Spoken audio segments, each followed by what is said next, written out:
안녕하세요. 책 읽는 쭈TV입니다. 오늘 소개할 책은 괜찮은 사람이 되고 싶어서입니다. 지은이는 임자흔, 펴는 것은 나무의 철학 출판사입니다.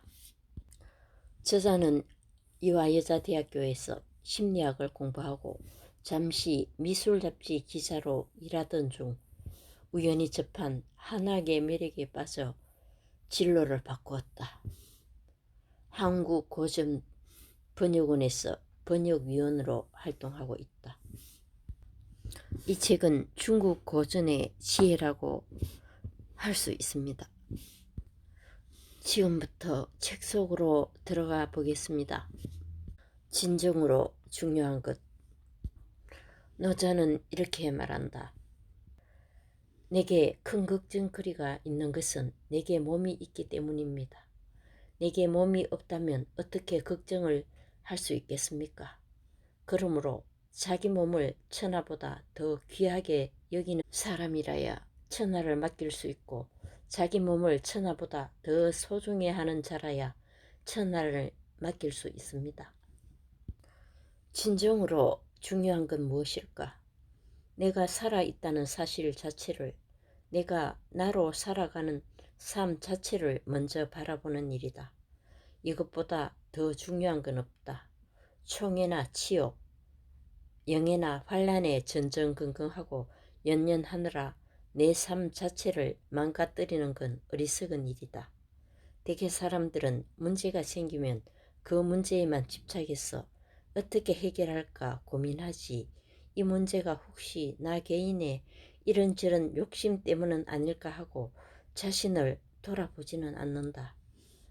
그러므로 노자는 큰 걱정거리나 큰 문제가 닥치거든 그 문제를 가지고 자기 자신을 깊이 들여다보라고 말한다.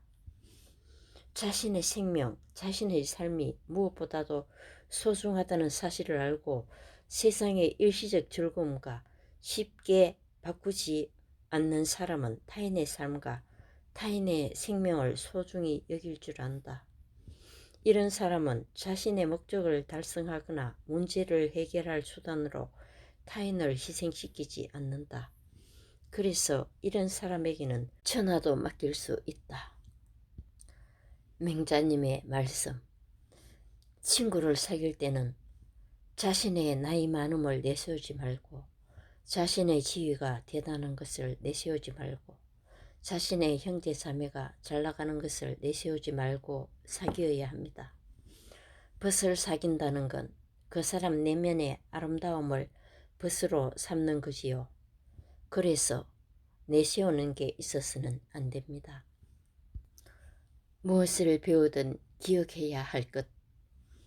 순자는 자신의 책 순자 근학편에서 이렇게 말했다. 배움을 거쳐서는 안 된다. 청색은 쪽에서 얻지만 쪽보다 푸르고, 얼음은 물로 만들지만 물보다 차다.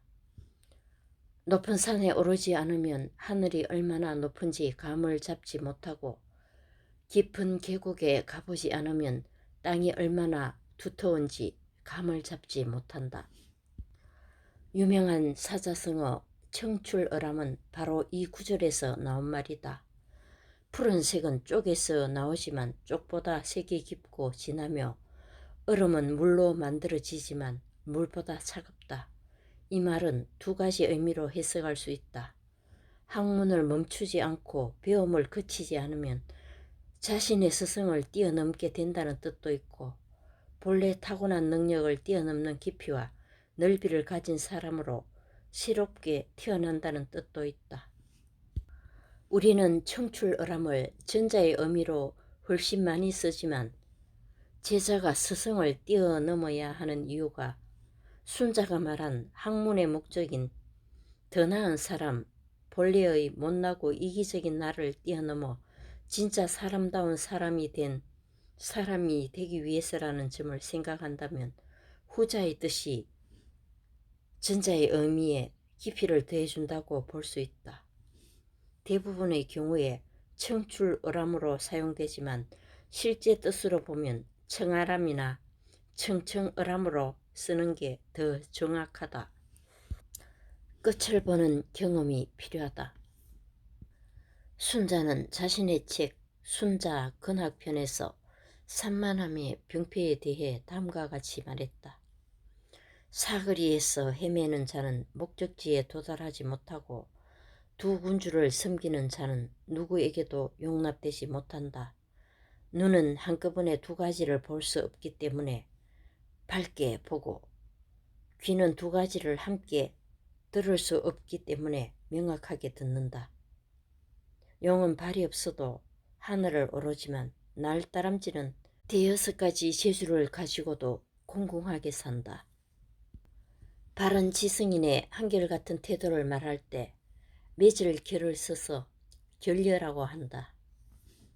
이것저것 건드리는 건 많은데 아무것도 끝까지 해내지 못하고 이리저리 옮겨 다니는 사람에게 우리는 너는 왜 맺힌 데가 없니? 라고 말한다. 스스로 매듭을 짓고 쉽게 매듭을 풀지 않는 단단한 힘이 있어야 뭐든 이룰 수 있는 진짜 지성인이 된다. 아이의 재능을 찾아주겠다고 여기저기 데리고 다니며 이것저것 시켜보는 게 중요한 게 아니라 한 가지를 파고들어 일정 시간 집중하는 능력을 키워주는 게 더 중요하다. 유명한 대학을 졸업한 똑똑한 선생님이 필요한 것이 아니라 아이가 한 군데에 맺힐 수 있도록 뭔가를 할 때 마음을 모으고 스스로 마무리 짓는 기쁨을 누릴 수 있도록, 그래서 언젠가는 스스로 끝맺을 주제를 자기 힘으로 찾을 수 있도록 지켜봐주는 자세가 필요하다. 모르는 것을 알아가는 기쁨은 정말로 크다. 아이들이 이 기쁨을 느낄 기회를 박탈당하지 않았으면 좋겠다. 어떤 일이든 스스로 마침표를 찍어보는 경험은 참 짜릿하다. 늦어도 돼. 멈추지만 않으면. 나는 학문 공부를 늦게 시작했다. 남들은 결혼할 때 공부를 시작해 연수부 과정을 마친 다음 한문 번역 인재를 양성하는 상임연구원 시험을 치렀다.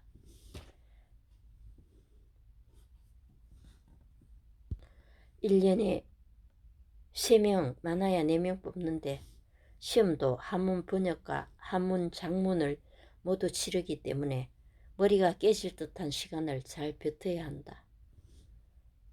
당연히 나는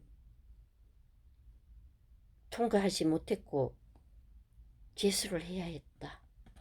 불합격 통보를 받던 날 어린 나이도 아니고 돈도 없고 남자도 없었던 나는 참 막막했다.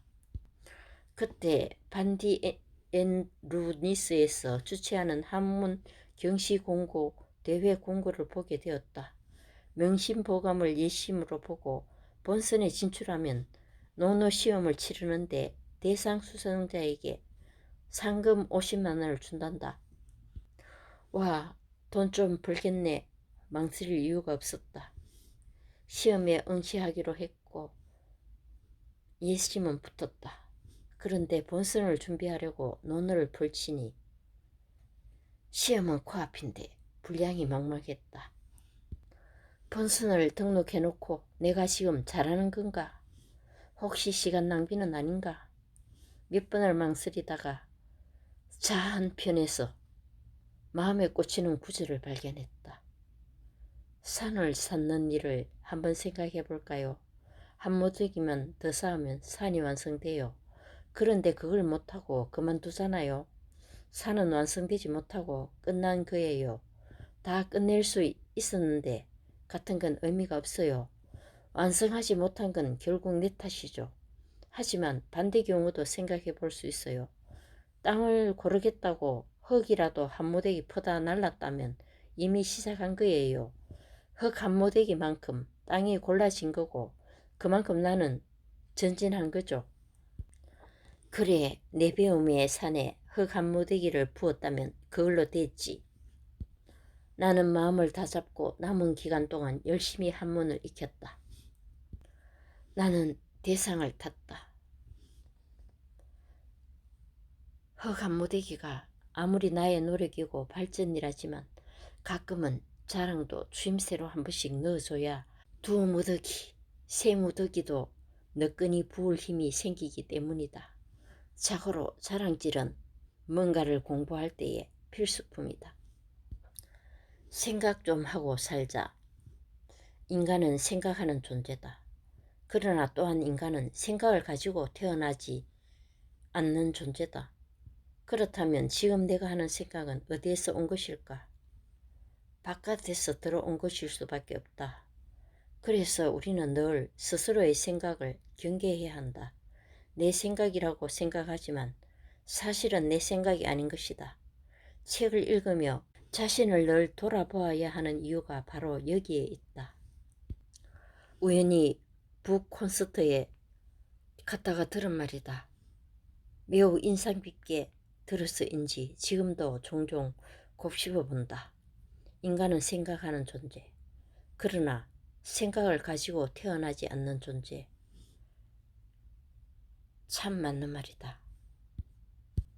우리는 하루에도 몇 번씩 내 생각에는 이라고 말하지만 이게 진짜 내 생각인지는 잘 따져보지 않을 때가 많다.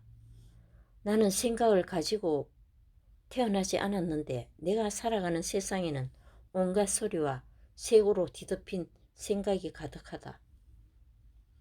당연히 이것들은 내 안에서 서서히 밀려 들어온다. 내가 받아들이겠다, 거부하겠다 결정한 적도 없는데 오만 가지 생각은 마치 삼투압작용처럼 내 안으로 들어와 마음 한구석을 차지한다. 어쩌면 우리 스스로 결정한 적이 없기 때문에 밀려 들어오는 생각들을 한 번도 고민하지 않고 무의식 중에 받아들이게 된 건지도 모른다. 이제는 지하철이나 버스에서 스마트폰을 들여다보지 않는 사람이 없다. 이렇게까지 스마트폰이 필요한가 스스로 질문하게 된다. 꼭 필요해서 가지고 있는 걸까? 가지고 있다 보니 필요해진 걸까? 기계와 컴퓨터가 등장한 이후로 세상이 발전하는 속도는 상상을 초월한다. 어떤 기계에도 최신이라는 말을 붙이기가 무색할 정도로 빨리 업그레이드 된다. 모든 것이 속도 전쟁이 되어버린 시대. 중국은 이미 오랜 전부터 일일 생활권이 되었고 이제는 새벽 배송이 보편적인 서비스가 되어버렸다. 돈만 있으면 모든 것을 초스피드로 누릴 수 있다. 이런 세상에서 책을 읽고 찬찬히 생각한다는 것은 꽤나 고지식해 보이는 행동이다. 그런데 이 지루한 책 읽기를 통해 생각하는 습관을 들이지 않으면 외부에 세뇌당하기 십상이다. 유행에 정신없이 휩쓸리는 것도 일종의 세뇌인 셈이다.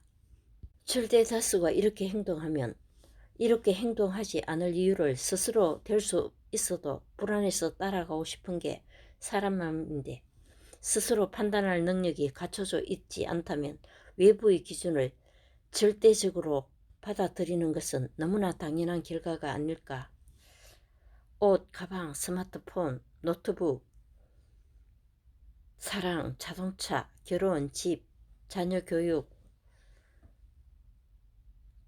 부부관계, 취미, 다이어트, 성형, 건강관리, 재테크, 사는데 필요한 그 무엇도 유행에서 자유로울 수 없는데 매 순간 외부에 휘둘리며 살 수는 없다.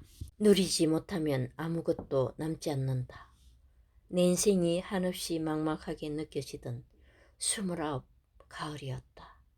그때 나는 한문이라는 세계에 겨우 그런 말을 떼고 있었다. 대학 전공도 아니고 그동안 다녔던 직장과도 전혀 상관없는 분야 한문 아르바이트로 밥벌이를 했고 결혼도 물 건너간 상태였다. 직장도 없고 남자도 없고 이력도 없는 29은 잘도 저물어 갔다. 드디어 30이 되었을 때 오랜만에 고향에 내려가 부모님을 뵈었다. 아빠와 차 안에서 엄마를 기다리는데 봄 햇살이 참으로 찬란하게 차 안으로 쏟아졌다. 햇살을 바라보다가 벌써 봄이 되었다는 걸 새삼 깨달았다. 시간이 더덥게 느껴졌다. 아빠, 인생이 너무 빨라. 벌써 30이야. 그렇지. 너는 늘 나를 아빠로 봤으니까 이런 말이 이상하게 들릴지 모르겠지만 아빠는 가슴에 손수건을 달고 처음 학교에 들어가던 입학식도 손에 잡힐 것처럼 가깝게 느껴져. 그런데 이 나이에 100발까지 되었다니 나도 내 나이가 적응이 안 돼. 아빠, 내가 쓴 자리가 너무 낯설어. 이제 한문을 좀 알 것 같은데 나는 어디로 가야 할까? 큰딸, 내가 느끼기에 인생은 양파 같다. 양파? 응, 양파. 껍질을 까고 까면 마지막에 뭐가 나올까? 아무것도 없지. 그래, 양파는 껍질이 껍질이면서 동시에 과육이잖아. 한 겹씩 깔 때마다 과육 맛을 충분히 음미하지 못하면 양파에는 아무것도 남지 않아.